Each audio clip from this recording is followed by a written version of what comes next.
Hello ဒီနေ့မှာတော့ညီတို့ဖုန်းရွှေလေးထပ်ပြီးတော့ယူသွားပါတယ်အခုဝယ်သွားတဲ့တယောက်ကဆိုရင်ညင်းရှိကိုဟိုးအရင်ကနတော့ကလည်းဖုန်းရွှေတွေကို step by step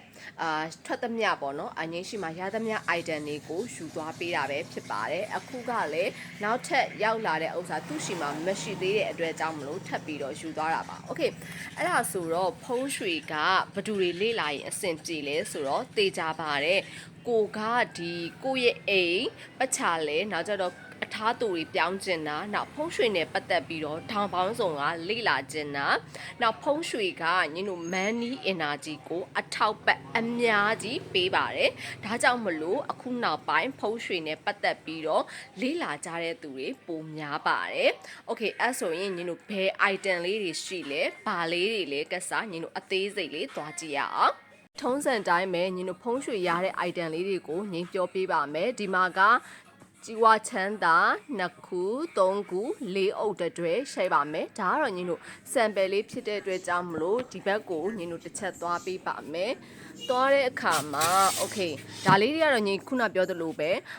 ဒီလုံးဝမဝယ်ဘူးသေးတဲ့သူ package လိုက်ရကြတဲ့သူတွေဆိုအထူးငိမ့်လုပ်ပေးထားတဲ့ဟာလေးရှိပါတယ်ဒါကတော့သူကဒီဟာလေးဒီစာအုပ်လေးပဲလိုအပ်တာကျန်တဲ့ဟာတွေကသူဝယ်ပြီးသားတယ်ဒါတွေလည်းဝယ်ပြီးပြီဒါတွေလည်းဝယ်ပြီးပြီဆိုတော့ဒါလေးယူသွားပါ okay ဒါလေးကညီတို့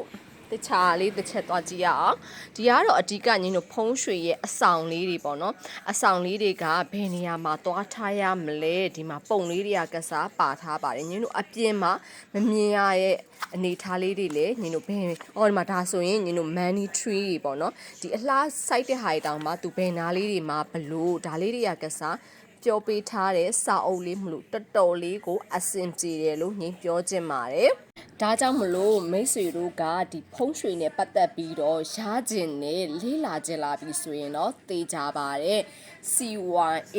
Money and Energy Channel မှာလာပြီးတော့မေးမြန်းလို့ရပါတယ်အဓိကတော့မိတ်ဆွေတို့အခုမှစပြီးလေ့လာမယ်ဆိုရင်တော့ package လိုက်လေးတွေ install ရှိပါအောင်မယ်ဒါကတော့သိကြပါတယ်အဆောင်နဲ့ပတ်သက်တဲ့ item လေးပဲဖြစ်ပါတယ်နော်ဒါလေးတွေကိုရကျင်နဲ့လိုချင်နေဆိုရင်တော့ Viber ဖုန်းနံပါတ်0925454556ကိုသာဆက်သွယ်ပေးပါမိတ်ဆွေတို့အတွက်အထောက်ပံ့နေအများကြီးရရှိလာပါလိမ့်မယ်အဲ့ knowledge တရားတွေတစင်တဖြည်းဖြည်းနဲ့ experience နဲ့ပေါင်းပြီးတော့မိတ်ဆွေတို့ဒီဖုံးရွှေမှာပြောမယ်ဆိုရင်တနေ့လူတွေကိုပါအကြံဉာဏ်ပေးနိုင်တဲ့အထိဖြစ်ကြပါစေဆိုပြီးတော့လဲဆုတောင်းပေးလျက်ရှိပါရယ်เนาะbye bye နောက် video တွေမှာအများကြီးပြန်ဆုံတွေ့ပါမယ်